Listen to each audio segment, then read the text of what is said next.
tuli ku commercial court twalese double na abakabaka abatagala kubbibwa mwagala okubbibwa kiki ekibalese wano owamajja asooka ayogere ekitulese wano kwanza mwena abatulaba kongo balimba jeno jimu ono big fish tuli wano ku commercial court lwansonga tuzze okubeerera mu munnayuganda munaffe tuli ne big fish kongo badde nkyabatabbira tuzze okubeereramu munnayuganda munnaffe gwe bayita Hamis Kigundo bahamu babagambye ebya politiking si bye tubeeramu byokka politics sijui entertainment bayimbi ani yakwanyani tuli mu bintu bigenda kuyamba ggwanga police commercial court kwe tuli BTB oba Diamond Trust Bank yabba omusajja bilioni 10 zikola ne bank leero lwekiggwa wisdom basabulemu mpuliriza buli munnayuganda yenna woba oli eyo tukooye banka okutubba ono musajja atuyambye ataddewo president mba ntyanga banka egamba nti no katugaize nze ndi wa banka zisimanyi yafuuka kizi abusa yafuuka byabusa basikyusa kati banka zetuli mwezi eza foreign banks ezo zirina polisi zaazo bano bemubbi ba minisita bayisa amateeka obanga beebase tinza okuwaabira banka neetaaga okuteekawo 30% on contentious money milioni 600 ate osooka n'ofunayo 32% nga 250 nenziteeka wali ate mu banka ate gyempaabira ekyo wali okirabyewa mu nsi yonna ate mu constitution bakugamba ate olina fair hearing kati ebyo byetwagala okujjawo kuba constitution protectinga nti bwadde omwana oli eyo mubende oli eyo nakasongolo osobola okuwaabira banka nga totaddewo musingo osegedde amenyewo akantu ako hamu atuzibudde amaaso ataddewo president era nsekera bano bemubbi be tulina bannaye nga tolina wadde president wali otadde mu ggwanga omusajja wuno omusajja CMP ataddewo president agenda kumenyawo ebintu ebibadde tebitugasa beba abantu betwetaaga mu ggwanga osegera soka weebuuzemu akantu kamu hamu bamuba bilioni 12 naye etteeka limugamba mbu asooka asasuleyo 30% which is bilioni nga 36 namba akati gowaabirago guteeberezamu abasajja banzibye bammazeemu ate bangamba nsooka enteekayo 30% okuwuliriza omusango gwange akakawayiro hamu yakalwanyeeko era kagenda kuvaawo ng'osobola okuloopa ng'oli nakaseke ekyokulalaove ebufumbira ng'ogiroopye foreign banks zino ate nga weziri wano nyingi nnyo mu Uganda tuzifunyemu kife nga bannayuganda okuleka okutwavuwaza batubba bubbi ogenda okuwola asibaleka tubakutambuza emyezi 4 bakusaba ekyapa ky'ettaka endagamuntu ya jjajjawe yafa mu 1907 ne bakusaba emizimu gy'abeewammwe ne bagala kuwola bukadaaga kakati nze nange nafunyeyo n'akalala era hamu webale kutubuusa oyingira mu banka nga balina okusalako omwezi simanyi sente mmeka ogenda okulaba bakusalako mmeka nga tebakunyeze nakunyega mbw anti zaalinnya tuli ku foreign bank kati ebyo byonna byaweddewo n'omusajja kasita akakubye n'akagwisa wali bwe mba nayingira simanyi mu abusa nga buli mwezi mulina kuntemako 400 ate ne bukya nga muntemyeko 8 muwedde osegedde era byonna bye muwulidde byogerwa abantu bemuddako ne mutandika okugamba gundi tayagala gundi bwe tutuuka ku matters of importance national importance biri bye mwagala tubimanyi nti no isima simanyi kale agambya ebyo bye mwagala naye oliwe tuteekera nga tulina ensonga ezitugatte ffe tugenda kukola blogging ono gwe mubeeramu simanyi kabaka yafudde ne mukuŋŋaana kabaka alina omusika bannange sanga bwe simanyi ani agenza ettake ebyo byonna si bye tulimu ffe tulina matters zetukola wano Uganda ez'enjawulo bawoola babbebe Kamili Bobby bwe baakuba omuziki wano ng'abali e Bulaaya balowooza nabo bajja kukola ki kati nga balowooza kiri ku bisaati na bikyeyini kumbe bakamiri balina engeri gye bamiitingamu bajjeno nga walabye big fish ewaani ewajjeno kati bw'osigala kasimu nomala ne weebaka ogenda olaba enkya kali kamaso kooti kali mbiki awooza biki abazungu betwegomba batusinga nti osobola okusanga Obama ng'atudde ne Trump boogera national issues kakati wano twogera national issues wano tetuli kugundi papa yaguze tebirimu NRM wano tuli ku principle njagalayo olunaku ndabe tunuza wano ndabe Bobi Wine ngajjeyo omutwe gwo atudde ne General Field Marshal batubba mu banka oyagala bukulembeze toyogerangayo wadde n'akantu musimanyi twebereremu this is the banka boni yensi oyagala obwalido ino okugamba ndindirwa ku banka reforms ndiwo ku agricultural transformation ndiwo ku industrialization ndiwo ku bintu IT naye sebo ne mutuleetera emboozi mu simanyi anyajja wano okwewandiisa ki tuli ku financial watch out twagala biliyoni zino bazikole ki baziweeyo omwana ataddewo president amu asinga DTB banka sente kati wabanga omugagga abayamba abantu mwenna mwandibadde walu naye babagambye mbusimanyi motoka ya Coca-Cola egudde mudduke neze banekamba buli amazima gali bwe gatiisima buli opposition wa wano tuyige ekintu kimu nti bali abasajja abatusinga batuula wamu ku mmeeza ne boogere bigenda naye nga kyogedde kituufu omusajja asobola otuula awo nga Kaguta n'aleeta opposition agenda olaba ng'ayogera mandaazi n'akaomukyumanyi ku polisi bakubuuza obanaba bakola financial summit mu Brussels notukutuma ogenda kugamba ki adda bakwata simanyi bujjita ne bayimbayimba obuyimba ebyo byonna tebikola ebyo bikola eyo mu nsiiza mu busimolo pocket sekyoka waliwo omusajja omwe yagamba balindisa amagye gaffe Somalia n'agaba buli mujasi gwe batta agenda kusala enkoko nengamba ye musajja ono nga mwagala nnyo naye kyayokette nga tekiri nga tamanyi nti ensi emu okusirika abajasi Somalia kiyamba ku international level gamba okuba n'amagye ng'osobola okupolisa yaabwe abaana bakola kye Somalia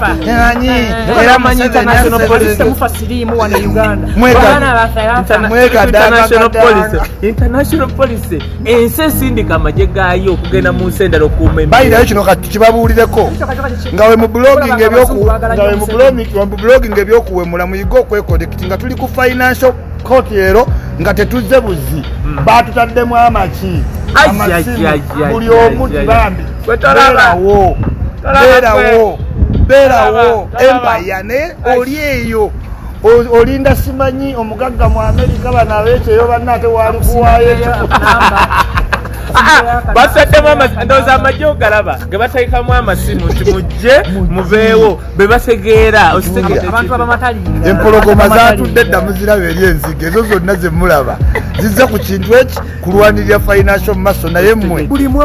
eyo wandibadde wano naye bakuyiteeka mwokya mu bitaliimu mugulube waliwo kali akantu konnyonnyola nti osobola okugenda mu bank kati twogere ku ngeri y'abantu baffe abawansi ng'oyagala miliyoni 5 kwola bakutambuza emyezi 6 ngenda kuwa miliyoni 4 ate miliyoni 5 webazikukola nefuluma na 3 ate nga buloka walina tanuulu 6 kati oyokya 2 ne bagaa tokyasobola bbanja tanuulu ne bazitwala ate nga nezino sente bakubaaja otegedde kakati bannayuganda buli munnayuganda eyeewola bano ab'obutale ab'owina abakya abeewola mu banka neesigazaako ate portion hamu atuwadde akoze president akuyambye nti nawe osobola okuwabira banka gwe gwali ebweru gwe babba ettaka waggulu akataka banka yakulemesa muli Abu Dhabi ng'ekyakutwala mwagenda ne mwewolanga famire mwagenda okakana nga sente ze babawozese nga aliddeko 6 tezikyamala banka loan officer atuteka 5 okakana ngewamwe batwalawo ne bakusindika Abu Dhabi okuba obundazi bw'omuwalabu ate awo n'onyiigira mu 7 bannange tukuyita ku bintu ebyamagezi temujja mubeere eyo mbyakwegaddanga simanyi nywa vodika bazaala bano bonna be mulaba bano bonna be mulaba bali independent asobola okwogera laba mulabe myaka 27 se yakujjako looni be bano bibano tugenda kukuba buli mbwa yonna simanya nze banka gundi nze banka gundi mwe mulimu eyo kati obudde bwonna mubumaze kuyakyusa bibuuzo simanya emyaka sigije simanyani sibye tulimu wange watula gwesima ero Olex nebidde ebya 6 gweyisima ara ate agenze nasayo pasipoti ate ngegenda omukalukalu tajja busera sajja wange wadde kulimu naye maama sawa nnya ekyo kyankoze bubi eja simanyangu omukulu yagenze live yagamba agenda kujja okwekaza nebana omukalukalu yatugamba tawa bintu bitalina makulu ki tumunyize ensigo gaye tumunyize empanyo nasirika netunyiga nasirika oli mutono naye maama nabagamba nti nabagamba mujja kutegeera amaanyi gange nanvudde mu people power mwagategedde namunyize bwempushinga mabirizi okimanyi mabirizi yatandise entuyana yange obuliwovamu ebyamagezi mabirizi tavaako otuuyo mabirizi yetavaako ati kati nabayo yagenda nakola ensobi yawabira kabaka ajidde ku pickup ekisegeera naye kakati yazze omusajja agambye yamutaddemu koodi n'atandika okwogera ebiriyo tuli ku commercial court direct kaye yisima nga bwe mutumanyi tugenda bawana ate tukola olutalo nono temunnalulaba kaye ebigambo bye wanjogeddeko tisiina byapa naleese ebyapa omusajja agenda kunzitono n'ebyapa oba nabyewoze naye twebale kugoba Abitex ne bajjo ku gundi Abitex bamuyita mu exiraf n'ebifaananyi byekiwulira kati no bajje yasaze kiwulira big fish buli woyita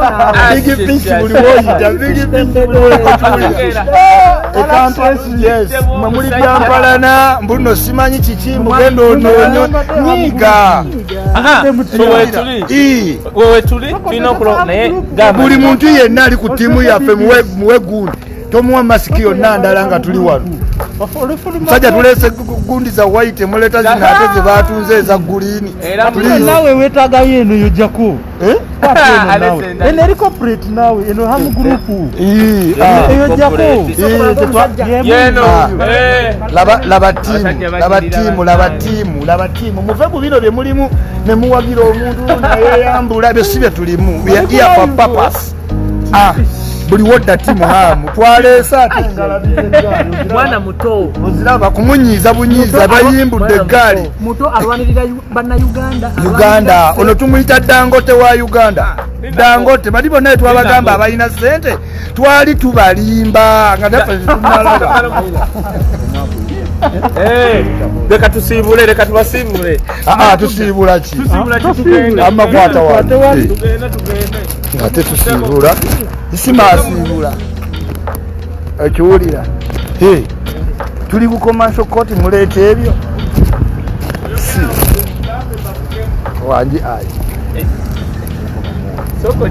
kakayalindeko okiwulira saagala muntu yenna nyiiza nga nze constitutional court banzi badda senga nagaggawala munvuma obutaba na nyumba sente banka yazitwala nasinga buli kimu mbuno ndeete 30% ate mbawadde ebyapa babirina banzigyeko buli kamu maliriza ndi bweru nkaddiye nga nva wano tulina ova wano nga batusasudde nze nakoowakowadda commercial court wendize isiba mbabuulidde siina kintu kyonna banka yabitwala neŋŋenda ebweru mu bukulu empewo empiseemu naatera okufa siina kyenfunye nina obbeera wano nga misikigundwa ajjawo ebintu ebyo byonna ekiwulira amma munkwate bulungi eggangwa ndibuulire kwata kaye banziba buli kimu everything was stolen buli muntu yenna omukazi batunda buli muntu yenna leeta wano leka basitulage buli munnayuganda yenna woba omanye okyali waka tuzze hamu atuyambye atukoledde president buli banka yenna buli banka yenna weba yali ekubyeko kakati tuzze wano biveewo osobola okuwaabira banka nga gwe nekusasula osegedde si bino byasitandika mbu ateteekawo omusingo ateteekawo 30% nemutubba netugenda ebweru ku sente ezaffe tuli bakodde abanayuganda tubiganye ono bamubba biliyoni 3 bamubba leka nkukwatire biliyoni aga 3 mulaba bababbye mwe muddeyo ne muwozaawoza simanyi oyagala kyenji ngo obusomo babuwuuta okyenjinga ki tubayita mujje mubeewo ng'ebintu by'amagezi bikolwa mukuŋŋaana simanyi mugulambuleera yano King Kong Worldwide tuli ku commercial court ebyo mulimu ebyakatemba wamwe sibe tumanyi bitu byala nnyo wisdom yatuuse dda Black Mukase buli mu amawulire w'amagezi ali wano otuwulira kamera zitunudde muffe twabbwabwa dda era twagala Big Fish wali ku gaadi otuwulira Big Fish wali ku gaadi ndowozolaba emizindalo zitweyongedde zenjira nkwatira ddala Big Fish ababbi bannayuganda abatulaba tuli wano ku commercial court olwaleero luno lwennyininyini tuzze okuyimirira wamu ne Hamisi Kiggundu munnayuganda munnaffe muvubuka munnaffe lwansonga ekintu kyalwanirira tekiyamba ye lwansonga hamu guno omusango kiyamba ggwanga lyonna ne bwaguvaako biliyoni 12 n'akita agenda kusigala nga mugagga muvundu nnyo kubanga baazimubba emyaka 10 n'atagwa akitegedde wayiseewo emyaka 10 bulijjo takimanyi naye kati nga nze akibaga katowo waabwe onziba akakadde kamu bwe kati nenzira e Masaka kitegeeza hamu wabannwanirira nina okubeerawo naye nalo you understand buli banka yonna eya foreign eyali DTB mujoga twagala mukulu mutebire nga tonnava ku bwa gavana oteekewo legase tukujjukire ng'owummudde ate nammwe ba MP abesimbyewo twagala abantu bamwe mubabuulire nti nja kuyimirirawo ku banka reforms toleeta buleesi mutwe nansujju abantu tebatango ga nonda bakulonda ki ku banka reforms oyimiriddewa oyimiridde kukikolera kyokka ekyo kimu kyokka kujjawo eyo kyemwateekawo eyo akawaayiro ako akagamba mbu 30% on the contentious money soba obanja banka eyo katujjireyo nga buli akantu ketwogerako anti mutebire afominga nagamba ababaka twetaaga banka ki kati ono omubaka waba MT w'abakozi bali omu kyeyasuze mu parliament okusula ku ntebe zaffe wena nga weereeza ennyuma tetumanyi tewakoze ku bintu ebyamagezi naye nekirala mulina omumanya nti akawaayiro ke kamu reveni yali ekayina bakakagoba nga ne reveni naye wogiroopa nga naye kusaba saate tuki nako bakakagoba mmwe ababeereyo nga mwambala ebikofiira nga temumanyi eno yeriyo kyenji kuba kati kato oleeta konteyinayo ndigundi tekyakukkiriza okiwulira buno bwe buzibu bwe tufuna okulonda ababaka nga tebasomye nga mwe muwoza kimu mbwabasoma batuyambye eki ne muleeta basimanya Geoffrey Lutaya ne muleeta basimanyanga Katolu Bwama ba Bobi Wine yagambye tebalina banka reforms ze bategeera tebamanyi police tebamanyi agriculture bikoze bitya kakati katusoke tufune ruling tubaddire tugenze munda tugenda kubeerako tikula sumulula byonna ebyansiba obwedda sinsitira nyiganyiga abalungi mwenna mwekumire ku Nikos TV. You know what it is, subscribe olabe ebisingawo ne Original Benja tobasuwa.